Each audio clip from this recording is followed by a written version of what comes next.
Hello my all dear student, I hope you all are doing great. और आप लोगों का इंटीग्रेशन और लाइफ दोनों ही मज़े में चल रहे होंगे, ये मैं पूरी उम्मीद करता हूँ।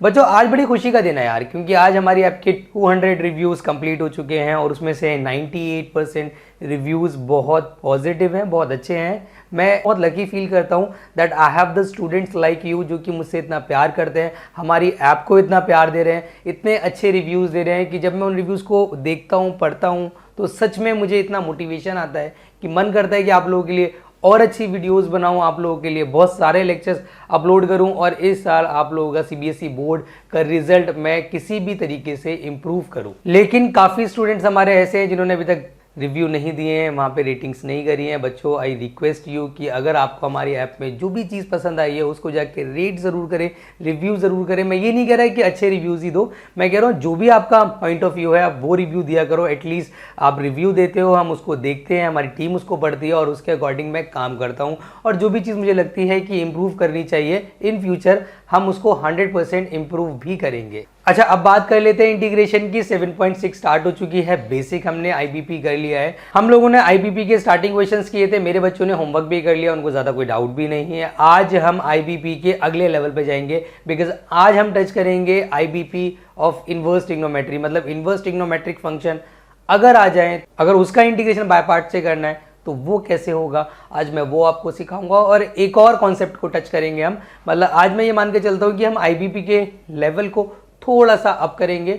और इसके बाद मैं जो आपको होमवर्क दूंगा आप उसको ज़रूर करना बेटा, क्योंकि आईबीपी जो आज होने वाला है दैट इज़ एग्जाम ओरिएंटेड और एग्जाम के लिए काफ़ी इंपॉर्टेंट है। चलिए शुरू करते हैं बेटा, integration by parts of inverse trigonometry. तो बच्चों, आज मैं बात करूंगा integration of complex inverse trigo by using IBP. मतलब ऐसा नहीं है, हमने इनवर्स ट्रिगो हमने किया था लास्ट जो लेक्चर था उसके अंदर भी, बट उसके अंदर हमने इनवर्स ट्रिगो के बहुत स्ट्रेट क्वेश्चंस किए थे। आज मैं थोड़ा सा लेवल अप करूंगा।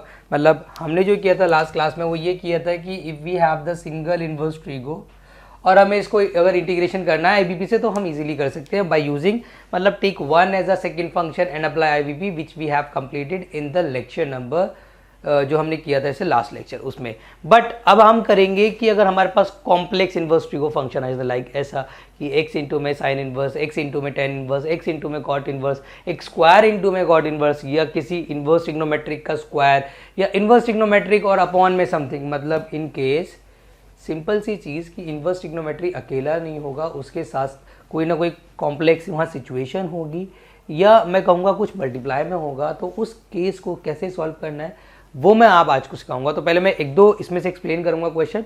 हम एग्जांपल के तौर पे इसको टच कर लेंगे, इसको टच कर लेंगे, इसको टच कर लेंगे, तो काफ़ी हद तक तुम्हारा ये वाला कॉन्सेप्ट क्लियर हो जाएगा। तो इनको करने का वे क्या है मैं आपको बताता हूँ बच्चे, आराम से समझना जो कॉन्सेप्ट हम सीखने जा रहे हैं। एक्स इंटू में साइन इनवर्स एक्स हमें दिया है और हमें इसको क्या करना है, इंटीग्रेट करना है। बहुत सारे बच्चे क्या करते हैं और इनफैक्ट स्कूल टीचर भी कहते हैं और मैं भी कहता हूँ, चलो ये एक अच्छा तरीका भी है कि आप अगर चाहें तो इसको टेक वन एज आ, मतलब आपने क्या करना है आईलेट के हिसाब से इसको फर्स्ट मानना है, इसको सेकंड मानना है एंड अप्लाई आईबीपी। स्ट्रेट भी कर सकते हैं, कोई इशू नहीं है, बट कहीं ना कहीं एक स्टेज पे जाके आप अटकोगे और मैं कहूँगा ये हो जाएगा बहुत स्मूथली, ये भी बहुत स्मूथली हो जाएगा, बट यहाँ फंसोगे आप। तो अच्छा तरीका ये है, मैं एक ऐसा वे आपको बताऊंगा कि इनवर्स ट्रिग्नोमेट्री का कोई भी क्वेश्चन आ जाए, चाहे इजी चाहे कॉम्प्लेक्स चाहे मोर कॉम्प्लेक्स, तो आपको एक ही पैटर्न पकड़ना है, उसी को अंडरस्टैंड करना है और जितने भी क्वेश्चन है उसी से करना है। एग्जाम्पल के तौर पे अगर आपके पास ये क्वेश्चन आता है एक्स इंटू में साइन इनवर्स एक्स, तो अप्रोच क्या है समझो। अप्रोच बहुत सिंपल है।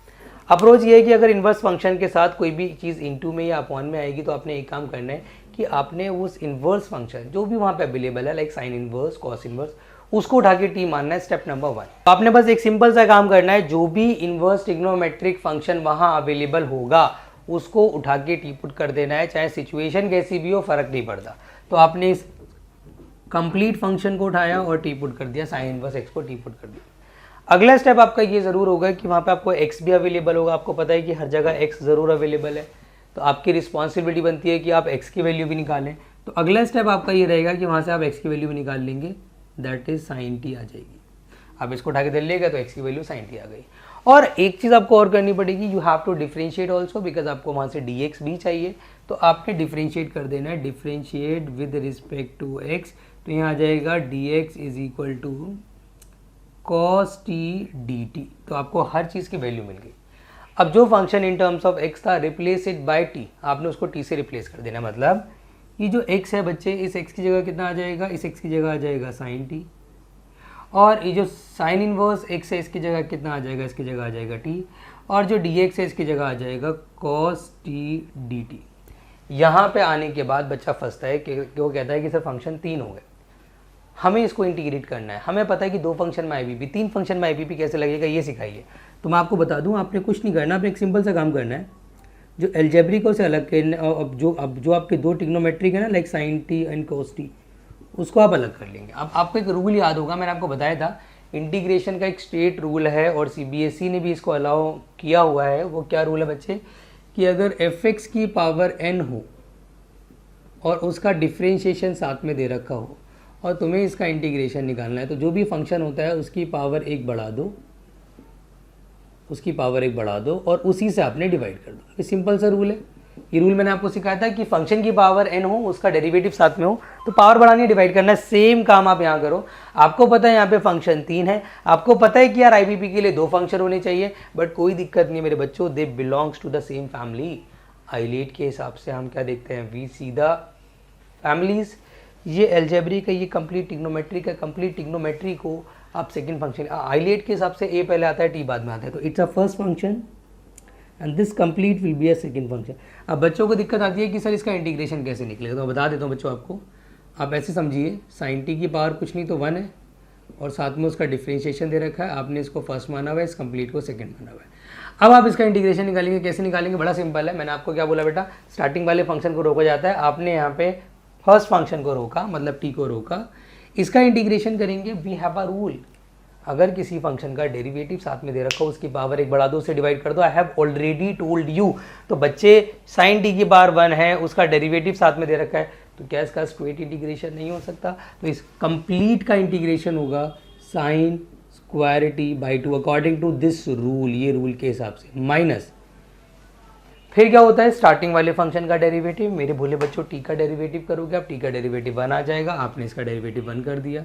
इसका इंटीग्रेशन करोगे, that is again sine square t by 2 D T, और इसका होल इंटीग्रेशन भी करोगे। आराम से देखना बच्चों, 1/2 बाहर आ जाएगा, यहाँ बचा sign square T d T. मैंने आपसे कहा था यार कोई भी टाइप कहीं पर भी एडजस्ट हो जाता है। अगर आपको याद हो, साइन स्क्वायर टी का स्ट्रेट इंटीग्रेशन होता नहीं है। आपने 7.3 में सीखा हुआ है कि अगर साइन स्क्वायर या कॉस स्क्वायर आ जाए, we always use half angle formula. तो यहाँ भी आपको लगाना पड़ेगा half angle formula in terms of obviously cos, यार कॉस के टर्म में लगाना पड़ेगा। तो t sine square t by 2, मेरे भोले बच्चों इसको लिखा जा सकता है 1 minus cos 2t divided by 2 D T. यहाँ आ जाएगा, ये हो जाएगा T sine square t by 2 minus 1/4, 1 का इंटीग्रेशन टी हो जाएगा, इसका हो जाएगा साइन 2t बाई 2 प्लस सी। अब देखो आंसर आ गया। मैं आपको कह रहा हूँ कि ये वाला जो मेथड मैंने सिखाया ना आपको, ये मेथड अच्छा तो है, बट इसमें एक बड़ी इंपॉर्टेंट चीज़ जो मैं आपको बताऊंगा वो सुन लेना यार, कि आंसर बच्चों का आ जाता है, बट आंसर लाना है at last in terms of x. और यहाँ पे बड़ा टास्क जो रहता है वो है कि कन्वर्जन, कि आपको इसको चेंज करना है इन टर्म्स ऑफ एक्स। और इन टर्म्स ऑफ एक्स अगर आपको चेंज करना है तो आप इसको हाईलाइट कर लेना कि आपकी हर एक चीज़ इन टर्म्स ऑफ साइन होनी चाहिए, या तो साइन टी की टर्म में या टी की टर्म में, या तो साइन टी या टी। आपने देखा कि सर यहाँ तो कोई दिक्कत नहीं है, टी बाई 2 है और साइन स्क्वायर टी है, कोई इशू नहीं है। यहाँ पर माइनस का टी बाई 4 हो जाएगा, कोई इशू नहीं है। बट इसको इससे मल्टीप्लाई करेंगे तो पॉजिटिव का 1/8। बट यहाँ देखेंगे आप साइन का 2t है, साइन 2t है, वी रिक्वायर्ड साइन टी, तो यहाँ पे 2t से काम नहीं चलने वाला। तो एक चीज़ तो क्लियर है कि अगर हमें टी एंगल चाहिए तो we need to apply the half angle formula. Sine 2a का फॉर्मूला हमारे पास होता भी है, और साइन 2a का फॉर्मूला मेरे बच्चों क्या लगेगा, 2 sine t cos t plus e, क्योंकि answer in terms of x लाना है, इसलिए ये सारी मशक्कत चल रही है। अभी भी आप कहेंगे कि सर ये टी है साइन टी है, टी है साइन टी है, बट ये कॉस टी है, और इस कॉस को भी चेंज करना पड़ेगा in terms of sine, and we can easily do it. यार कोई बहुत बड़ी बात नहीं है मेरे भोले बच्चों, आप लोगों को पता है स्क्वायरिंग वाला फॉर्मूला, बस आपने वही लगा देना। इसको इससे काट दो साइन टी, और यहाँ आ जाएगा अंडर रूट में 1 minus sine square t plus c. बस ये कर दिया आपने। अब आपने एक छोटा सा काम कर देना है, जहाँ जहाँ साइन टी है उसकी जगह उसकी वैल्यू रिप्लेस कर दो, जहाँ टी है उसकी जगह उसकी वैल्यू रिप्लेस कर दो। तो एट लास्ट आपका आंसर कितना आएगा, देखो भाई टी बाई 2 है, टी कितना है मेरे पास, sine inverse x, sine inverse x by two है, रूट साइन स्क्वायर टी है, साइन स्क्वायर टी मतलब साइन टी है तो यहाँ पे एक्स स्क्वायर हो जाएगा, तो एक्स स्क्वायर आ जाएगा, माइनस टी बाई फोर है मतलब sine inverse x by four, इसका आ जाएगा प्लस वन बाय फोर। अच्छा साइन टी की जगह कितना आ जाएगा, एक्स आ जाएगा, root one minus x square आ जाएगा, प्लस सी आ जाएगा। तो यू कैन सी कि जो क्वेश्चन हमारा इन टर्म्स ऑफ टी था एग्जैक्ट वही question in terms of x convert हो चुका है। तो आई विश ये आपको अच्छे से क्लियर हो गया होगा बेटा। अब इससे रिलेटेड में तुम्हें अगला क्वेश्चन करता हूं। अगला क्वेश्चन भी बच्चों मैंने इसी में से ले लिया है। वैसे ऐसा नहीं है कि क्वेश्चन स्ट्रेट नहीं हो सकता। अगेन मैं आपको बोल रहा हूँ, मैं आपको सेम एक ही वे सिखाना चाह रहा हूँ, इस वजह से मैं आपको बोल रहा हूँ कि एक ही पैटर्न सीखो। अदरवाइज अगर मैं इस क्वेश्चन की बात करूँ तो ये ऐसे भी हो सकता है कि take one as a second function and you can apply IBP, उससे भी हो जाएगा, कोई ज़्यादा खास इशू आपको आना नहीं है। बट बिकॉज आई वांट कि आपको एक ही मेथड सीखना है, तो एक ही मेथड के हिसाब से अगर हम चले तो आपको दिख जाए कि इन्वर्स ट्रिग्नोमेट्रिक फंक्शन अगर थोड़ा कॉम्प्लेक्स सिचुएशन में है, एक सिंपल वे मैंने आपको बता दिया है कि उस इन्वर्स को उठा करके आपने टी मारना है, step number one. Step number two कि यहाँ से आप x की वैल्यू निकालेंगे ही निकालेंगे तो कितनी हो जाएगी, साइन टी हो जाएगी। स्टेप नंबर थ्री dx की वैल्यू आप निकालेंगे ही निकालेंगे, कितनी हो जाएगी, कॉस टी हो जाएगी। और इन सारी वैल्यूज़ को आप रिप्लेस करेंगे इसके अंदर तो इट विल बिकम, इसकी जगह कितना आ जाएगा बच्चों, इसकी जगह आ जाएगा ऑब्वियसली टी स्क्वायर और dx की जगह आ जाएगा cos t dt। तो जो इंटीग्रेशन पहले थोड़ा टफ था, मुश्किल था, वो अब आसान बन चुका है। अब आप t की टर्म में IBP लगा सकते हैं। आपको पता है यार ये फर्स्ट फंक्शन हो जाएगा एल्जेब्रिक है, ये ट्रिग्नोमेट्रिक का सेकंड फंक्शन हो जाएगा और इसका अब मैं इंटीग्रेशन निकालूंगा। कैसे करना है बच्चों, स्टार्टिंग वाले, हाँ स्टार्टिंग वाला फंक्शन को हमने रोक लिया, cos t का करूँगा तो sin t हो जाएगा, माइनस स्टार्टिंग वाले का डेरिवेटिव करेंगे that's 2t sin t dt। और मैंने आपसे कहा था कि रिमेंबर हमने पिछला लेक्चर ही किया था कि एक क्वेश्चन में एक से ज़्यादा बार भी IBP लग सकता है। हम सॉरी बेटा, तो यहाँ आ जाएगा t square sine t minus का 2 आगे आ जाएगा, that will be t sine t d t. IBP आगे लगेगा, इसको फर्स्ट माना इसको सेकंड माना। Now you can apply IBP, t square sine t minus 2, bracket लगा लेते हैं यार, और ब्रैकेट लगाना मत भूलना क्योंकि बाद में फिर हमें इंटू भी करना है। तो आप क्या करेंगे, आप टी को रोका, फर्स्ट फंक्शन को रोका, माइनस का कॉस टी माइनस पहले वाले फंक्शन का डिफरेंशिएशन, दूसरे वाले का इंटीग्रेशन का होल इंटीग्रेशन। तो एट लास्ट जो आएगा वो आएगा T square sine t minus minus plus 2t cos T और माइनस का 2 साइन टी। अब मैंने आपसे बोला है कि जब आपका पूरा इंटीग्रेशन हो जाए तो आपके लिए सिर्फ एक ही टास्क है जो कि थोड़ा सा मैं कह सकता हूँ हेक्टिक हो सकता है। वो क्या है कि आपको आंसर कन्वर्ट करना है इन टर्म्स ऑफ एक्स। और आंसर अगर कन्वर्ट करना है इन terms of x, it's not a big issue. अगर आपको ये पता लग जाए कि यार एक्स है किस टर्म में, x in terms of sign t है, इट मीन्स यहाँ पर जो कुछ होना चाहिए या तो वो टी की टर्म में होना चाहिए या वो साइन टी की टर्म में होना चाहिए। टी है साइन टी है, टी है, ये प्लस है बेटा, थोड़ा सा ध्यान दो राइटिंग खराब है, साइन टी है, बट इसका पंगा पड़ रहा है, सिर्फ एक का पंगा पड़ रहा है, मतलब कॉस टी को हमें कन्वर्ट करना है बस, बाकी सब ऑलरेडी साइन टी की या टी की फॉर्म में है। तो कॉस टी को चेंज करना it's not a big issue, आप आराम से कर सकते हैं। How can we do it बच्चों, आप सबको इसका आइडिया होना चाहिए। दैट्स 2t, इसको हम अंडर रूट 1 माइनस का साइन स्क्वायर टी लिख सकते हैं, माइनस का 2 साइन टी प्लस सी। बस आपने वैल्यूज रिप्लेस करनी है। टी की जगह कितना आएगा, साइन इनवर्स एक्स, तो देखो x इंटू में साइन इनवर्स ऑफ x का होल स्क्वायर हो जाएगा, माइनस का 2 sine inverse of x root 1 minus x square हो जाएगा, माइनस का 2x प्लस का c हो जाएगा, and that will be your final answer. तो मैं उम्मीद करता हूँ कि बेटा आपको ये वाला क्वेश्चन भी अच्छे से क्लियर हो गया होगा। इससे रिलेटेड एक सबसे डिफिकल्ट क्वेश्चन और ले लेते हैं। तो इनवर्स ट्रिग्नोमेट्री का एक जो कॉन्सेप्ट है वो आपको अच्छे से क्लियर हो जाएगा आई विश। उसके बाद मुझे जो लगता है कि एक ऐसा क्वेश्चन जो थोड़ा बहुत हेक्टिक रहता है बच्चों के लिए, इसके बाद फिर इससे रिलेटेड जितने भी मेरे असाइनमेंट में क्वेश्चंस हैं और एनसीईआरटी में क्वेश्चन है जो कि मैं एज अ होमवर्क भी आपको दूंगा, वो आपने ज़रूर करना है बच्चों। एक थोड़ा हेक्टिक बच्चों के लिए रहता है ये वाला क्वेश्चन, थोड़ा मैं इसको चेंज कर देता हूँ यार। देखो साइन के फॉर्म में बहुत कर लिए, साइन वाला आप कर लेना, मैं कॉस में एक्स को कन्वर्ट कर लेता हूँ, लिख के कम कर दूँ, cos inverse x 1 minus x square की पावर 3/2 dx। ठीक है, अब अप्रोच सिंपल है। देखो अप्रोच क्या है बच्चों कि आपको दिख रहा है कि यार स्ट्रेट तो इंटीग्रेशन हो नहीं सकता, थोड़ा कॉम्प्लेक्स है, आपके पास एक ही चॉइस है, आपने क्या करना चाहिए मेरे बोले बच्चों, यू हैव टू कन्वर्ट। आपने इन्वर्स को उठा के, जो भी इन्वर्स फंक्शन है उसको उठा के टी मान लेना, दैट्स इट। तो आपने पूरा कॉस इन्वर्स उठाया, कॉस इन्वर्स एक्स को आपने टी ले लिया, x is equal to cos t हो जाएगा। और फिर आप इसको जब डिफ्रेंशिएट करेंगे तो यहाँ से dx इज इक्वल टू कितना आ जाएगा, माइनस का साइन टी dt हो जाएगा। रिप्लेस करना है चीज़ों को, थोड़ा समझना ध्यान से इधर की रिप्लेस कैसे करोगे आप, बड़ा इंपॉर्टेंट कॉन्सेप्ट बताऊंगा मैं आपको। जब रिप्लेस करेंगे आप तो एक एक करके करेंगे, ज़्यादा हेक्टिक इस चीज़ को करेंगे नहीं, बहुत आराम से करेंगे बच्चे। आपने रिप्लेस किया पहले कॉस इनवर्स एक्स की जगह आपने टी लिख दिया, कोई इशू नहीं है। फिर आपने रिप्लेस किया 1 माइनस एक्स, एक्स की जगह आपको रखना है कॉस टी, तो यहाँ आ जाएगा 1 माइनस का कॉस, आराम से बेटा 1, देखो x की जगह कॉस टी मैंने निकाला हुआ है, 1 माइनस का कॉस स्क्वायर टी की होल पावर 3/2। और dx की जगह रिप्लेस करेंगे, किसको रिप्लेस करेंगे, माइनस का साइन टी dt। ये सारी चीज़ें रिप्लेस हो चुकी हैं। अब इसको और आगे सिंप्लीफाई करेंगे, बहुत आराम से देखना बच्चों। देखो माइनस तो बाहर आ जाएगा, ऊपर बचा t इंटू में साइन टी, नीचे एक काम हो सकता है कि 1 माइनस कॉस स्क्वायर को we can convert into sine square also, तो ये हो जाएगा साइन स्क्वायर टी की पावर 3/2 dt। बच्चे इससे ही कट जाएगा, that will become t sine t. अच्छा ये हो जाएगा साइन का क्यूब टी dt। यहाँ तक पहुँच गए हम।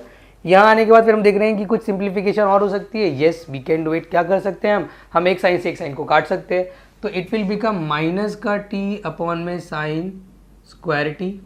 इंटीग्रेशन तभी इसका भी नहीं हो सकता, बट एडवांटेज एक हमारे पास हमेशा रहती है कि जब भी अपॉन में यार हमारे पास ट्रिग्नोमेट्रिक फंक्शन आता है, वी नीड टू कन्वर्ट, हम इसको ऊपर ले जाते हैं, तो it will become T cos square T d T. अब यहाँ आने के बाद, अब आराम से समझना बेटा, यहाँ आने के बाद what you need to do, बड़ा सिंपल वे है मेरे बच्चों, आपने यहाँ से सीधा आई भी लगा देना है। आपको पता है आईलेट के हिसाब से ए क्या होगा मेरे बच्चों, ए होगा ये, तो आपने इसको ए ले लिया, मतलब it's a starting function, it's a second function and you can apply I कैसे लगाओगे, माइनस को बाहर रखो, ब्रैकेट लगाओ, पहले वाले फंक्शन को रोका, सेकंड वाले का इंटीग्रेशन माइनस का कॉट टी, माइनस पहले वाले का डिफ्रेंशिएशन, सेकेंड वाले का इंटीग्रेशन, माइनस माइनस प्लस हो जाएगा, यहाँ आ जाओगे आप, कोई टेंशन वाली बात नहीं है। अच्छा इसको इससे मल्टीप्लाई करोगे, टी कॉस टी हो जाए, टी कॉट टी हो जाएगा, इट्स कॉट टी, ध्यान रखना कॉट टी, और इसको इससे कर दोगे तो माइनस का लॉग, भाई क्योंकि कॉट टी का सीधा इंटीग्रेशन होता है लॉग साइन टी, तो वो मैंने कर दिया। अब यहाँ थोड़ा बड़ा टास्क है और यहाँ समझना बहुत आराम से, रिलैक्स होकर देखना इस चीज़ को, क्योंकि बच्चों को मेन दिक्कत यहीं आती है, बाकी तो इस क्वेश्चन में इतना कोई दिक्कत नहीं है।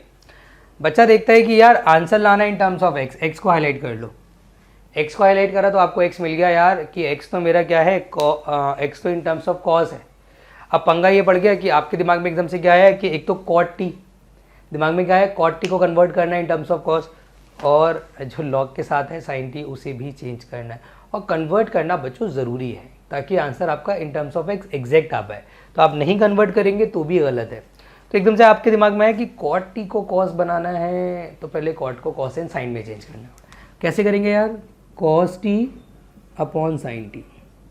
अच्छा इसको बनाना है तो ईजी है यार, कैसे, इसको लिख सकता हूँ under root 1 minus cos square t, सीधा फॉर्मूला होता है ना, sine square theta plus cos square theta is equal to 1, तो स्ट्रेट करो, कोई टेंशन ही नहीं है इसकी। तो अच्छा यहाँ पे देखा तो ये तो कॉस में कन्वर्ट हो चुका है, इसकी तो टेंशन नहीं है, लेकिन अपॉन वाला जो साइन था उसको फिर करना पड़ेगा यार, फिर उसको लिखना पड़ेगा कितना, 1 माइनस का कॉस स्क्वायर टी।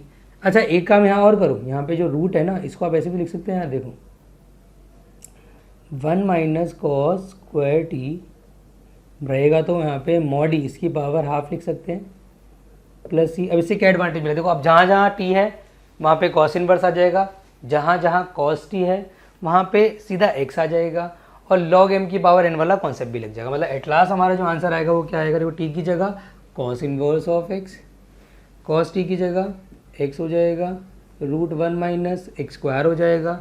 देखो माइनस का 1/2 आगे कर दो, लॉग भाई 1 minus cos square T, you all know 1 minus cos square T किसके बराबर होता है यार, कॉस टी की वैल्यू रख दोगे तो that will become 1 minus x square. तो ये तुम्हारा फाइनल। तो आई विश ये वाला जो कॉन्सेप्ट है मेरे भोले बच्चों आपको बहुत अच्छे से क्लियर हो रहा होगा। इस टाइप के जितने भी क्वेश्चंस मैंने रिमेनिंग छोड़ दिए हैं आप ट्राई करो, एनसीईआरटी के क्वेश्चन आप ट्राई करो, असाइनमेंट के क्वेश्चन आप ट्राई करो, तो इन्वर्स ट्रिग्नोमेट्री वाले ऐसे वाले क्वेश्चन तो आपसे आराम से अब हो जाएंगे। मुझे लगता है कि इस टाइप के क्वेश्चंस में आपको कोई दिक्कत आनी है। इफ़ यू फाउंड एनी, मैं कहूँगा any issue, then you can ask in the live class also. और ध्यान क्या रखना है हमेशा कि जो टी है उसको फिर बाद में एक्स बनाने में क्या दिमाग लगाना है, वो मेन चीज़ है। उसके बाद ये आपका ईजिली हो जाएगा। और स्टार्टिंग तो आपको पता ही है कि जो भी इन्वर्स फंक्शन है उसको उठा के आपने टी रखना है, ठीक है। तो ये वाला कॉन्सेप्ट आपको क्लियर है, पकड़ लेते हैं नेक्स्ट कॉन्सेप्ट का।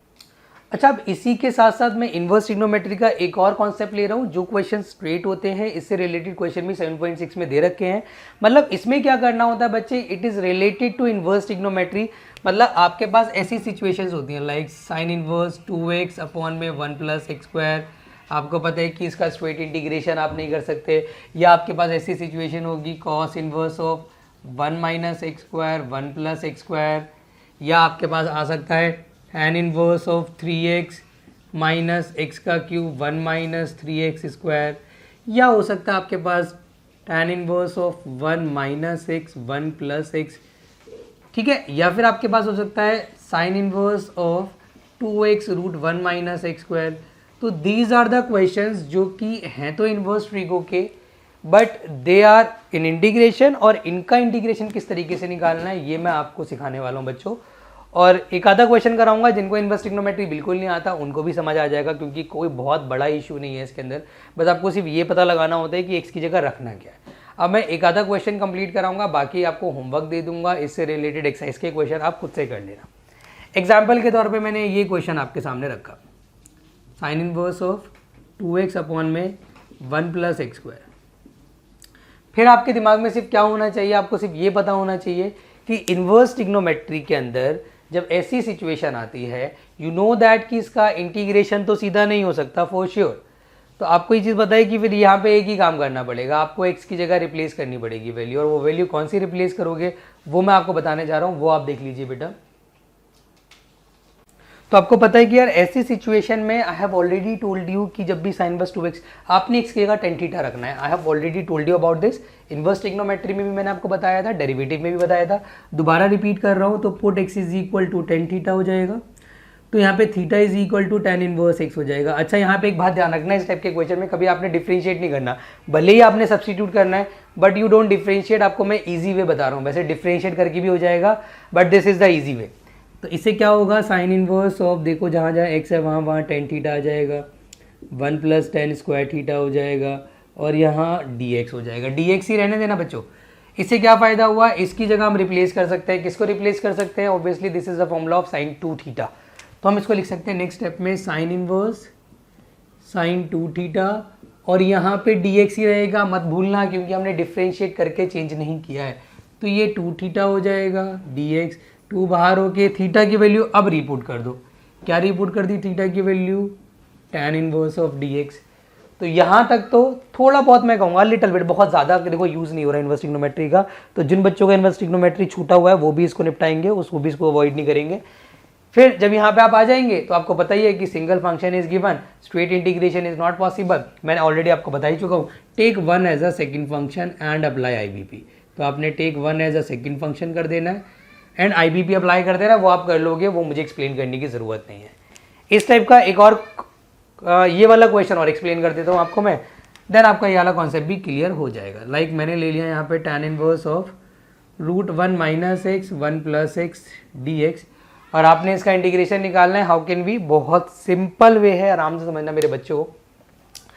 यहाँ पर सिर्फ उसी बच्चे को इजीली पता लग पाएगा कि कैसे होगा जिसको ये पता हो कि जब रूट में 1 ± x हो तो रखते क्या है x की जगह। ये मैंने इन्वर्स ट्रिग्नोमेट्री में सिखाया था। और आपको पता होना चाहिए जब रूट में 1 ± x हो तो वी पुट x = या तो cos 2 थीटा या sin 2 theta. But when we talk about the simplification then we always put x = cos 2 theta. तो आपने x की जगह cos 2 थीटा ले लिया, cos इनवर्स x = 2 थीटा आ गया, theta = half of cos inverse of x हो गया। तो मैंने क्या बोला, again you don't need to differentiate, जो भी आप कर रहे हैं मेरे बोले बच्चों that is only for simplification, that's it. तो यहाँ पे देखो क्या आ जाएगा, tan इनवर्स हो जाएगा रूट के अंदर 1 - cos 2 theta 1 + cos 2 theta dx ही रहेगा क्योंकि आपने डिफरेंशिएट नहीं करा है। तो that will become tan inverse. अब इसको सिंप्लीफाई करना आपका टारगेट है। How can we simplify it, आपने जैसे एक काम करना है, हाफ एंगल फॉर्मूला लगाना है। जब भी cos एंड साइन आए हाफ एंगल ही लगाते हैं। तो यहाँ आ जाएगा 2 sin² थीटा अपॉन में आ जाएगा 2 cos² थीटा, dx कट जाएगा तो tan इनवर्स ऑफ यहाँ tan थीटा बन जाएगा, dx। अच्छा, tan इनवर्स से आपका tan हट जाएगा, बचेगा सिर्फ थीटा, और थीटा की वैल्यू को रीपुट करना है आपने, दैट इज थीटा की वैल्यू है half cos inverse of x dx। Half बाहर आ जाएगा, यहाँ पे cos inverse of x dx। Again जो सिचुएशन पहले इंटीग्रेबल नहीं थी, अब आपने सिंप्लीफाई करके उसको ऐसा बना लिया कि जिसका इंटीग्रेशन पॉसिबल है। और इसका कैसे होता है, देखो इनवर्स ट्रिग्नोमेट्री अगर अकेला है तो फिर वहाँ सब्स्टिट्यूट मत करना, जब मल्टीप्लाई में होता है या कॉम्प्लेक्स होता है तब करते हैं बेटा। तो यहाँ पे फिर कैसे करेंगे सर, अरे यहाँ पे सिंपल वे है यार, take one as a second function and apply IBP and you will get the answer. तो ये इनवर्स ट्रिग्नोमेट्री वाला मैक्सिमम ये वाला पोर्शन मैं मान के चल रहा हूँ कि मेरे बच्चों को समझ में आ गया होगा। इससे रिलेटेड क्वेश्चन लेक्चर के एंड में मैं आपको होमवर्क दे दूंगा। एक और कॉन्सेप्ट मैं इस लेक्चर में आपको करा रहा हूँ और इस लेक्चर को हम इसी कॉन्सेप्ट के साथ कंप्लीट करेंगे। बच्चों इस लेक्चर में एक बड़ा इंपॉर्टेंट जो है कॉन्सेप्ट वो भी मैं आपको एक्सप्लेन करने जा रहा हूँ। इससे रिलेटेड क्वेश्चन 7.6 में अवेलेबल है और इसको हम बोलते हैं infinite IBP, infinite integration by parts. अब इसका नाम इनफाइनाइट क्यों रखा है उसका मैं रीज़न आपको बता दूंगा। सबसे पहले इसकी स्पेशलिटी समझ लेते हैं। स्पेशलिटी बहुत सिंपल है यार कि साइन एंड कॉस की टर्म्स इनटू में होंगी विद एक्सपोनेंशियल। तो अगर साइन एंड कॉस की टर्म्स इनटू में हों विद एक्सपोनेंशियल, या तो साइन या कॉस, इसके अलावा कुछ और नहीं होगा, like tan cot cosec sec, कुछ और नहीं होगा मेरे बच्चों, या तो साइन या कॉस और एक्सपोनेंशियल का मल्टीप्लाई में हो तो समझ जाना है कि वो इनफाइनाइट IBP। अब इनफाइनाइट IBP इसका नाम क्यों रखा है मैं एक्सप्लेन करके आपको दिखाता हूँ तो आपके समझ में आएगा कि why it is infinite IBP। देखो यार मैं सीधी सी काम करता हूँ, एक इजी क्वेश्चन ले लेता हूँ, एक डिफिकल्ट क्वेश्चन ले लेता हूँ, आपका इनफाइनाइट IBP अच्छे से क्लियर हो जाएगा। इससे रिलेटेड रिमेनिंग क्वेश्चंस भी आप अटेम्प्ट करेंगे।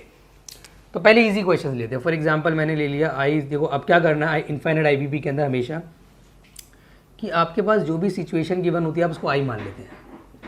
EX cos x dx आपने आई मान लिया, ठीक है। स्टार्टिंग आपने ऐसे ही करनी है, आई मानना जरूरी है, आई नहीं देन आई एज्यूम करने के बाद बच्चे आपने क्या करना, आईलेट के हिसाब से फर्स्ट फंक्शन लेना है, सेकंड फंक्शन लेना है। आपको पता है यार आईलेट के हिसाब से ई सबसे एंड में आता है, तो obviously it is a second function and it is a first function.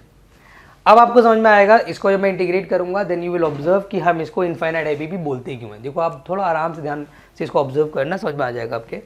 आपको पता है इसको फर्स्ट माना, इसको सेकंड माना। आपको पता है कि यार आई मानना जरूरी है, ध्यान रखना, चाहे एक्सपोनेंशियल के साथ कॉस हो या साइन हो। तो आपने स्टार्टिंग करी, फिर आपने स्टार्टिंग वाले फंक्शन को रोका, सेकंड का इंटीग्रेशन, पहले वाले फंक्शन को रोका, सेकंड का इंटीग्रेशन EX हो जाएगा माइनस पहले वाले का डिफरेंशिएशन sin x हो जाएगा, वो भी विद माइनस साइन, और सेकंड वाले का इंटीग्रेशन EX हो जाएगा dx हो जाएगा। बट अभी भी यहाँ पर दो फंक्शन मल्टीप्लाई में आ गए। तो अगर दो फंक्शन मल्टीप्लाई में आ गए तो इसका मतलब ये है कि इसमें अगेन IBP लग सकता है। तो आप इसमें अगेन मेरे बच्चों IBP लगाएंगे। तो अगेन आप इसमें क्या करेंगे, देखो cos x EX को ऐसे रहने दें, EX sin x, एक को फर्स्ट एक को सेकंड लेना है तो आपने इसको ले लिया सेकंड, अगेन इसको ले लिया फर्स्ट, और अगेन आप IBP लगाएंगे। तो आपने क्या करना है बच्चे, देखो EX cos x minus plus पहले वाले फंक्शन को रोका, सेकंड का इंटीग्रेशन माइनस पहले वाले का डिफरेंशिएशन cos x होगा, सेकंड का इंटीग्रेशन EX होगा, होल इंटीग्रेशन। तो आप देखेंगे कि यार अगेन सर दो फंक्शन मल्टीप्लाई में आ गए, अगेन IBP लगेगा। तो अब आपको समझ में आ रहा होगा वाई वी से इनफाइनाइट IBP। इसमें मेरे भोले बच्चों IBP बार बार लगता रहता है, एक बार लगेगा, दो बार लगेगा, तीन बार लगेगा, चार बार लगेगा। अगर आप लगाते रहोगे तो इट्स एंडलेस प्रोसेस, ये एंडलेस प्रोसेस है। तो फिर क्या करेंगे सर, क्या बार बार IBP लगाते रहेंगे? नहीं मेरे बच्चों, इनफाइनाइट IBP के अंदर भले ही बार बार IBP लग सकता है बट आप मैक्सिमम दो बार लगाओगे, आप मैक्सिमम दो बार लगाओगे। दूसरी बार में होगा क्या, दूसरी बार में अगर आप ऑब्जर्व करेंगे तो आपको नजर आएगा कि यार जो आई हमने स्टार्टिंग में एज्यूम करा था, दो बार इंटीग्रेट करने के बाद वो आई हमें रिपीट मिल जाएगा, वो आई हमें यहाँ पे रिपीट मिल जाएगा। तो इससे क्या फ़ायदा होगा, इससे ये फ़ायदा होगा कि हम अगर चाहें cos x plus sine x EX, हम इसको लिख सकते हैं आई। तो इंटीग्रेशन का सिंबल खत्म हो गया, मतलब मुझे दोबारा इंटीग्रेट करने की ज़रूरत नहीं है। और फिर इस आई को उठा के इधर ले आएंगे तो आई प्लस आई।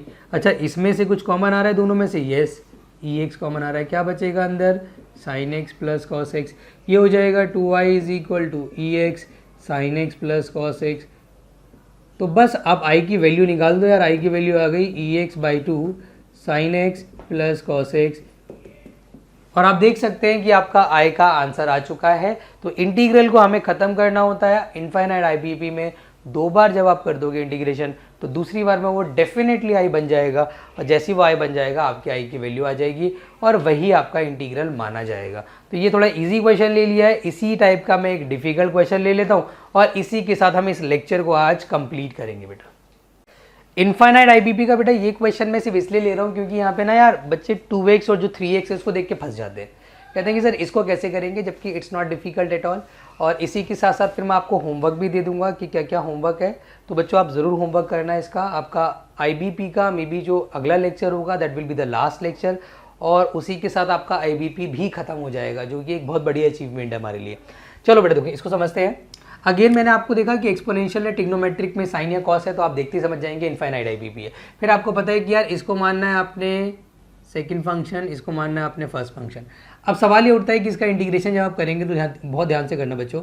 आपने क्या करना पड़ेगा, स्टार्टिंग वाले फंक्शन को रोका, मतलब साइन 3x को आपने यहाँ रोका, और इसका करेंगे तो हो जाएगा e2x डिवाइडेड बाई 2 माइनस पहले वाले फंक्शन का डिफरेंशिएशन, मतलब कि पहले वाले फंक्शन का differentiation cos 3x upon 3 into दूसरे वाले फंक्शन का, सॉरी पहले वाले फंक्शन का डिफरेंशिएशन कर रहे हैं बच्चों, तो cos देखो यहाँ पे कंफ्यूजन होती है और यही मेन चीज़ है। देखो अब यहाँ पे अगर वो मिस्टेक होगी ना आपको मिलेगी भी नहीं। फिर आपको पता है कि पहले वाले का डेरिवेटिव करना है तो cos 3x इंटू 3 होगा ना according to the chain rule, और सेकंड वाले का इंटीग्रेशन करना है तो e2x आप करेंगे, और साथ में आपको पता है कि यार x का कोफिशिएंट होता है डिवाइड करना पड़ता है, तो यहाँ ये सिचुएशन आ जाएगी। तो i इज इक्वल टू हो जाएगा e2x by 2 sine 3x minus यहाँ से 3/2 बाहर आ जाएगा, अंदर आ जाएगा e2x cos 3x dx। यहाँ तक आने के बाद फिर अगेन आपने देखा यार अगेन 2 फंक्शन मल्टीप्लाई में आ गए। मैंने आपसे बोला कि आईबीपी कम से कम 2 बार लगेगा, तो यहाँ पे आप दूसरी बार भी लगा दीजिए। आपने क्या करा यार, इसको अगेन सेकंड माना, अगेन फर्स्ट माना, आईबीपी लगाते हैं। I is equal to e2x by 2 रहने दो साइन 3x माइनस 3/2 बाहर। हाँ जी, पहले वाले फंक्शन को आपने रोका, सेकेंड वाले का integration e2x divided by 2 minus again पहले वाले का डिफरेंशिएशन माइनस का साइन 3x इंटू 3 हो जाएगा। दूसरे वाले का इंटीग्रेशन करोगे तो आ जाएगा e2x divided by 2 dx, bracket close कर देना बोले बच्चों। आराम से देखना इस चीज़ को, देखो अभी आंसर आया नहीं है। i is equal to e2x upon 2 sine 3x हो गया, माइनस देखो अब इसको मल्टीप्लाई करना पड़ेगा, इसको इससे मल्टीप्लाई किया तो आपका आ जाएगा माइनस का 3/4 e2x cos 3x, और अगेन इसको इससे भी मल्टीप्लाई किया दैट विल बिकम आपका कितना आ जाएगा, ध्यान समझना बेटा इस चीज़ को आप। तो इसका मतलब बच्चे इसको अगर मैं इससे मल्टीप्लाई करूँगा, देखो ये चीज़ तो क्लियर है, यहाँ पे आ जाएगा माइनस का 9/4 और माइनस माइनस देखो एक माइनस तो यहाँ पे माइनस माइनस प्लस हो गया, और एक माइनस से मल्टीप्लाई करेंगे तो एट लास्ट माइनस ही आएगा और आ जाएगा e2x साइन 3x। तो अगेन आप देखेंगे सेकंड बार करने के बाद आपको वो डेफिनेटली आई के बराबर मिल जाएगा, और मिल भी चुका है। तो आपका आई इज इक्वल टू जो सिचुएशन बन रही है, बहुत ध्यान से देखना बच्चों, आई इज इक्वल टू आ गया यहाँ पे e2x बाई 2 हो गया माइनस सॉरी साइन 3x भी आएगा, माइनस का देखो यहाँ पे आ जाएगा माइनस का 3/4 माइनस का 3/4 और आ जाएगा e2x cos 3x। अच्छा इसकी जगह आप लिख सकते हैं माइनस का 9/4 i। अच्छा अब मैं क्या कर रहा हूँ, ये वाला जो 4 है आपका आई वाली टर्म तो एक तरफ करनी है फॉर श्योर, तो आई वाली टर्म को आप एक तरफ कर लो। आपने आई वाली टर्म को एक तरफ कर लिया, मतलब that will become i plus 9/4 i is equal to, यहाँ से आप कॉमन ले लो। अच्छा कॉमन एग्जैक्टली कितना आ रहा है आप देखेंगे तो e2x तो आ ही रहा है, साथ में मैं आपको एडवाइस करूँगा, वन में वैसे 2 कॉमन आ रहा है, बट मेरी एडवाइस मानो कॉमन ले लो 4, भले ही नहीं दिख रहा आपको 4 कॉमन, आप ले लो कोई बात नहीं, e2x बाई 4 ले लो। तो यहाँ पे आप कहेंगे सर यहाँ पे तो अपॉन में 2 था, तो यहाँ पे 2 मल्टीप्लाई में आ जाएगा साइन 3x के साथ, और यहाँ पे अगर आप देखेंगे तो यहाँ पे कितना हो जाएगा माइनस का 3 बचेगा और cos 3x बचेगा। अच्छा इसका आप एलसीएम ले लेंगे, that will become 13i/4 e2x by 4 2 sine 3x minus 3 cos 3x। अच्छा अब आपने क्या करना बच्चे, अपॉन की टर्म जो कट सकती है उसे काट दो यार, बाय 4 से बाय 4 कट जाएगा, i is equal to e2x by 13 2 sine 3x minus 3 cos 3x plus c। तो ये था मैं कहूँगा आईबीपी का, इनफाइनाइट आईबीपी का सबसे important question, the most difficult question. तो इनफाइनाइट आईबीपी के रिमेनिंग क्वेश्चन, मेरी एडवाइस आप लोगों के लिए ये बेटा उनको आप खुद से ही कर लो एक बारी। अब मैं आपको 7.6 के जो क्वेश्चंस होमवर्क हैं जो आपसे अब इस लेक्चर के बाद हो जाएंगे, और मेरे असाइनमेंट के जो होमवर्क है वो मैं दे रहा हूँ, उसे ज़रूर कंप्लीट कर लेना बेटा फॉर श्योर, ताकि आपका आईबीपी बहुत स्ट्रांग हो जाए। बेटा होमवर्क है सिंपली यार मेरे असाइनमेंट की जो प्रैक्टिस एक्सरसाइज है पेज नंबर 13 पे आईबीपी की जस्ट फर्स्ट एक्सरसाइज, उसका क्वेश्चन नंबर 13, 19, 20, 22, 23, 24, 26 कर लेना आप, ये आपसे आराम से हो जाएंगे। 7.6 के जो क्वेश्चंस लास्ट लेक्चर में मैंने नहीं दिए थे, 7, 8, 9, 10, 11, 21 एंड 22, ये आराम से हो जाएंगे। जो एग्जाम्पल को हमने टच नहीं किया था 17, 18, 19, 20, 21, ये काम आपने आफ्टर सीइंग दिस लेक्चर करना ही करना है, और ये कर लोगे बेटा स्ट्रांगली से कि आपका आईबीपी बहुत हद तक क्लियर हो जाएगा, और अगले लेक्चर के बाद आपका आईबीपी कंप्लीट भी होगा और आपको आईबीपी में कॉन्फिडेंस भी आ जाएगा, जो कि बहुत ज़रूरी है। ऑल द बेस्ट बच्चों।